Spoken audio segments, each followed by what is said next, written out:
Event Stories, the magic of showing up. Welcome back to Connectedness, the podcast where we explore what it means to build meaningful relationships in today's world. I'm Fernanda, your host, and today we're taking a little trip behind the scenes of one of the favorite parts of what I do, which is to host events where people meet in person, make friends, and who knows, maybe even find someone to be their life partner. At least that's what I hope for my attendees. Now, I'll be honest with you, hosting these events isn't always glamorous. There are awkward silences, unexpected surprises, and moments where I'm crossing my fingers that everyone shows up and feels comfortable. But time and time again, I've learned that the magic really happens when people step out of their routine, get a little vulnerable, and choose to show up.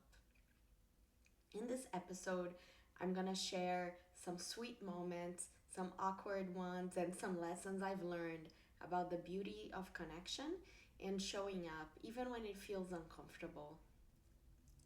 Doing that can actually change your life. Now, why do these events matter? I'm pretty passionate about this. I know we have apps for everything now. There's so many dating apps, and now some of these dating apps have become BFF type apps. And yes, there are lots and lots of great ways to meet people online. Not just that, but also Facebook groups and other meetup, other sorts of avenues where you can meet people online, social media, etc. But nothing beats human to human, in person interaction where you're looking into the other person's eyes, you're feeling their energy, you're laughing. And actually, like as human beings, we have biological responses to being in the presence of another person, even if we don't notice it. I was listening to this great book about connection. It's called How to Know a Person. And it talks about mirroring and how mirroring can be instinctive in some cases. But I'm digressing, and it's going down a rabbit hole I wasn't planning to go down. But yes, in person beats online every single time, in my opinion. So if you're trying to do something social, my recommendation is number one, in person. And then if there is an impossibility, like if you're geographically in different places, or if you're not able to go in person, then of course, a Zoom call is better than nothing, right? You can still make connections over Zoom also. But in terms of apps versus coming to an event, obviously I'm not a big fan of the apps. It feels very transactional, where you're just swiping, and you might be looking at somebody's picture and judging them based on their hair, or maybe they have an unflattering picture. And I'm talking about this for both people who are looking for dates and for people who are looking for friends also, because I do know that there are apps out there for friendships. If you're sitting in front of someone, you are much more likely to be laughing and sharing over like a common story, or feeling more at ease getting to know them in the moment. Why do I think this works? The joy that it brings me to see people get together and actually come out of my events as friends is amazing. That's why I keep doing it. So that's one of the biggest reasons I decided to start hosting these events. And so far I've had really good results. It's something that lights me up, fills me with joy, gives me a lot of satisfaction, even though it also gives me some anxiety. Especially for the singles events, I'm always nervous that not enough people are gonna show up, and that people are gonna be disappointed and things like that. In the beginning of these events, like I'm not gonna make it seem like everything is perfect, right? People are coming as strangers to an event to meet other people. So of course it's going to be awkward in the beginning. Almost everyone feels nervous. Even the biggest extroverts feel nervous when they're joining a room full of strangers. I personally consider myself on the closer to the extroversion of the spectrum, because I do believe that it's a spectrum. It's not one or the other. Most people are ambiverts, really, and I consider myself closer to extroversion, but I also need some alone time. And usually, if I'm going into a room where I don't know anybody, yeah, it can be a little uncomfortable in the beginning. No one is perfect at this. Everyone has to put themselves out there, be a little awkward in the beginning, but that's okay, because after the awkwardness comes the sweetness. Because when you're in an awkward situation, you're opening yourself up to getting to know somebody else, and that's great. So, for example, when I host these events for both the friend events and the singles event, the first point of contact when people arrive is the check in station. Either me or my friend Scott or Andrea, we're gonna be hosting a check-in station where people come in, and we find their name on the list, and then we give them instructions of how to fill out their name tags.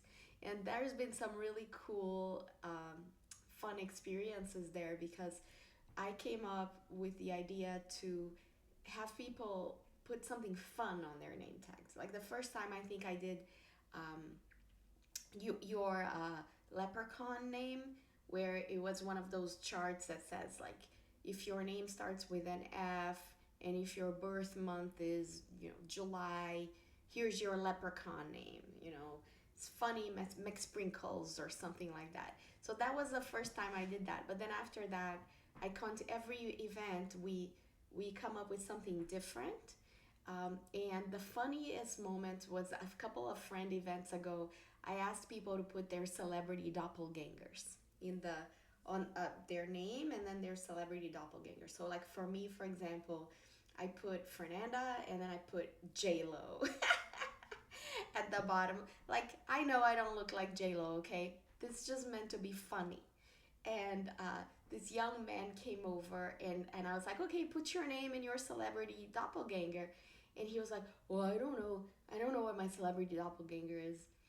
So I looked at him, and he looked a little tiny bit like Matthew McConaughey. Like, very, like a kind of like an abstract imagination of maybe a young Matthew McConaughey uh, 20 years earlier or 30 years earlier. So I said, oh, how about Matthew McConaughey? It's like, oh no, now that's too much. And I'm like, and I just said in the moment, dream big. And it was so funny, and it broke the ice immediately. So I just ran with that, and everyone who came that had an issue or couldn't figure out who their celebrity doppelgangers were, they I would assign them somebody, usually very attractive, like Beyonce or Ryan Gosling and things like that. And everybody would get a big smile on their face, like, oh, you think I look like Beyonce? So anyway, it's, in the beginning, it's always gonna be awkward, but there are ways that we can break the ice quickly. Usually humor uh, is can cut through that very, very quickly. And here's some more surprises I had during these events. There was a friend event I hosted in February, and two women arrived, and they had been put in the same table because I assigned people to tables, and they already knew each other from some completely different context. So it was like, oh wow, what a coincidence. And they ended up spending the time talking to each other, getting to know each other better.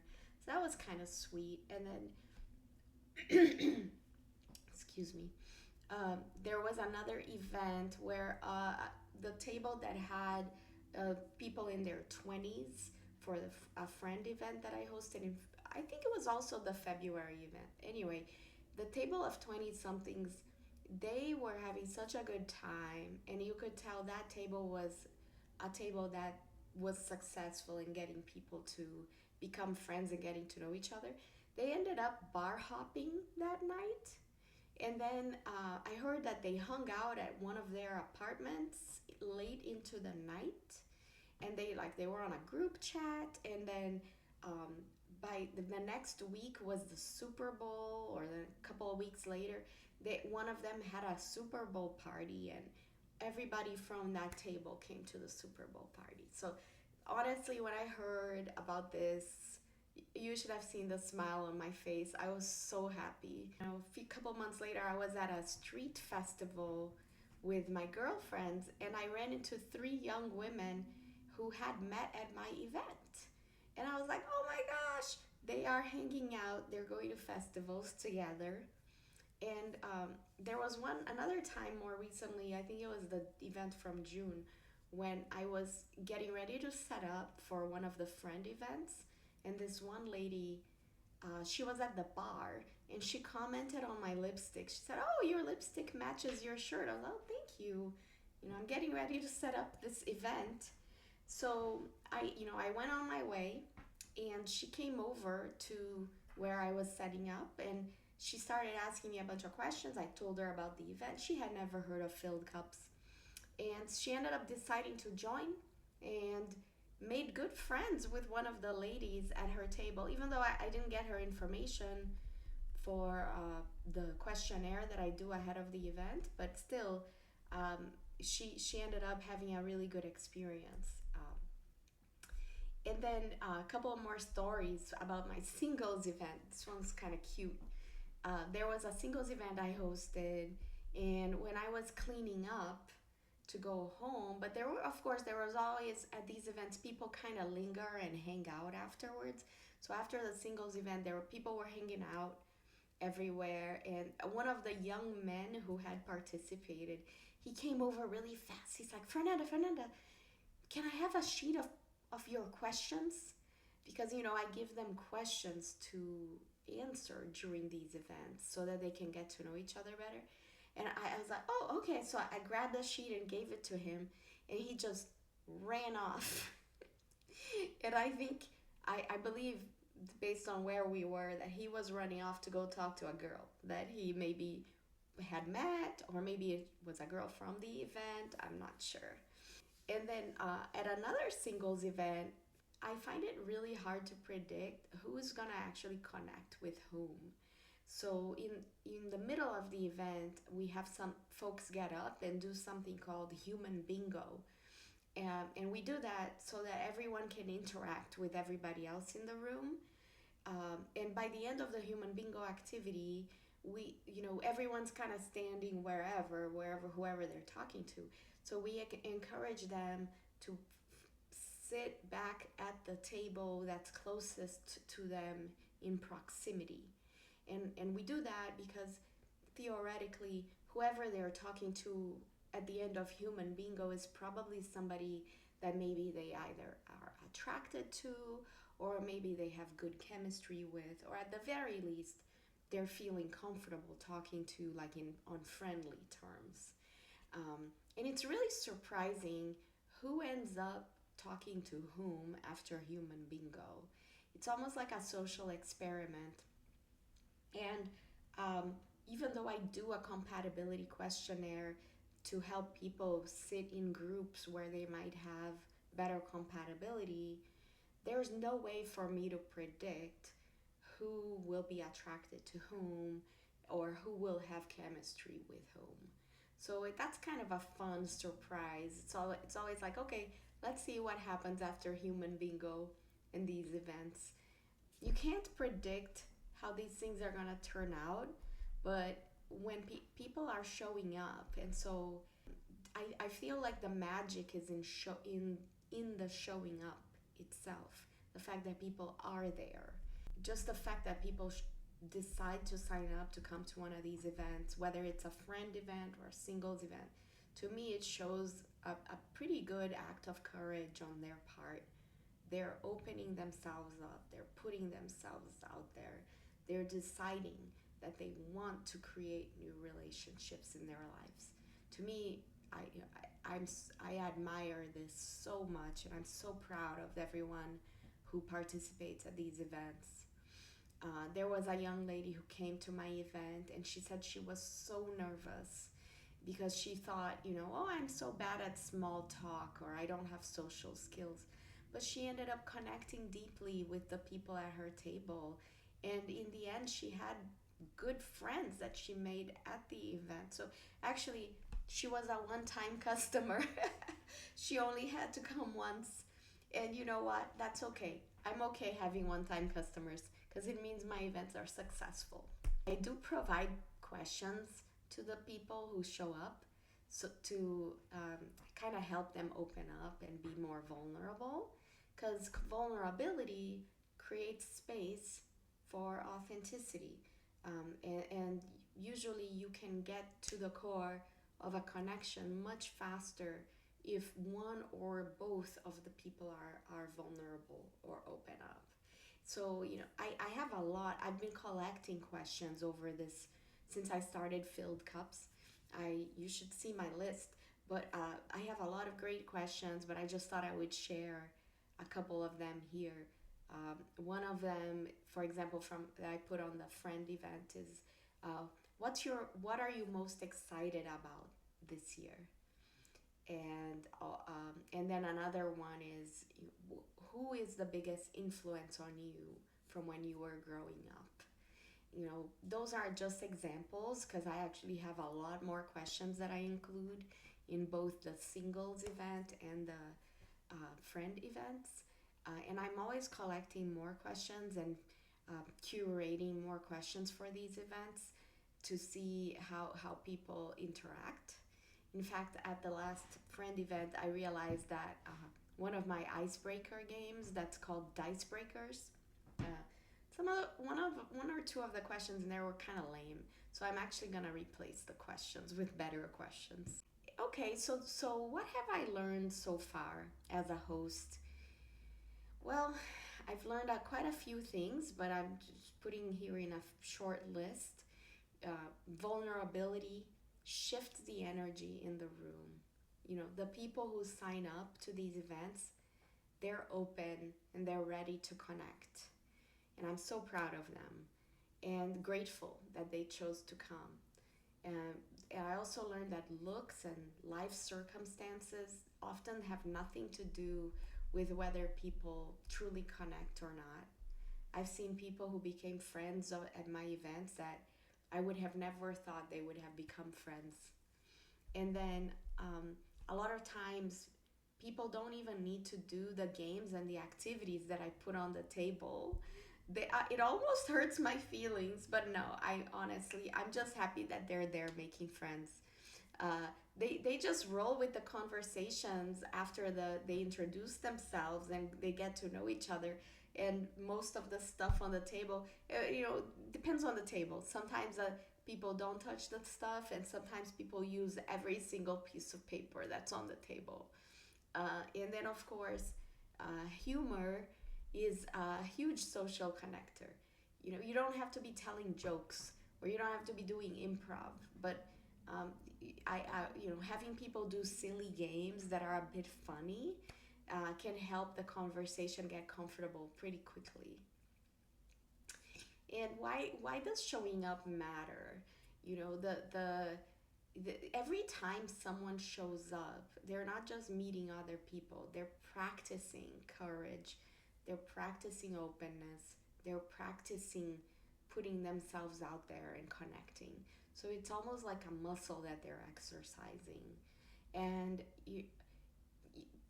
when I see people in these events and they're having a nice time, they're connecting, they're exchanging information, whether it's the friend event or the singles event, and actually I see in my singles event sometimes people may not have a connection for dating, but they come out of there with some friends, which whether it's a friend from the opposite gender or same gender friend, doesn't matter.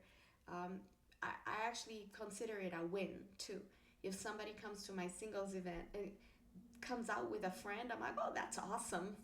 Um, and I feel personally very, very happy that I was able to introduce the people to each other. And I see the upside and the possibility for the future, that now that person has somebody to go to the movies with, or go to the farmers market with, or have deep conversations with. Whereas before, they didn't know each other. So, how amazing is that? Like, to me, that's one of the best things that I can be doing right now is to help people connect. So I guess I'm encouraged. So I'm getting a little emotional, but I guess I'm encouraging you to show up, whether it's to my one of my events or a community gathering or a meetup or a Facebook group event. Like, don't stay home by yourself behind the screen. There's time for that. There's always time for that. But if you come across an opportunity to go to an event, to meet other people, you have way more to gain than to lose by doing this. And for me, I'm going to continue hosting these. And I'm going to continue to try to encourage people to get out there, put themselves out there, make friends, open up, come out with an open heart and an open mind, learn to embrace the beauty that it is to get to know other people. I personally enjoy it a lot, and that is my gift that I want to bring to the world. I want everyone to get out there, make friends, build a community for yourselves. Every event I've hosted has reminded me of this, that the magic isn't the perfect setup or the smoothest breakers. It's the people who are willing to show up even when it's scary, even when it's awkward. Connection begins when we step out of our comfort zone. So if you've been waiting for like the right time to get out there or meet new people or to try something new, you know, let this be your nudge. It's the right time now. And thank you so much for joining me today on Connectedness. If you enjoyed these behind the scenes stories, share this episode with your friend who might need encouragement to take that brave first step. And if you're local, I'd love to see you at one of my events, because you never know what kind of magic might be waiting for you when you show up.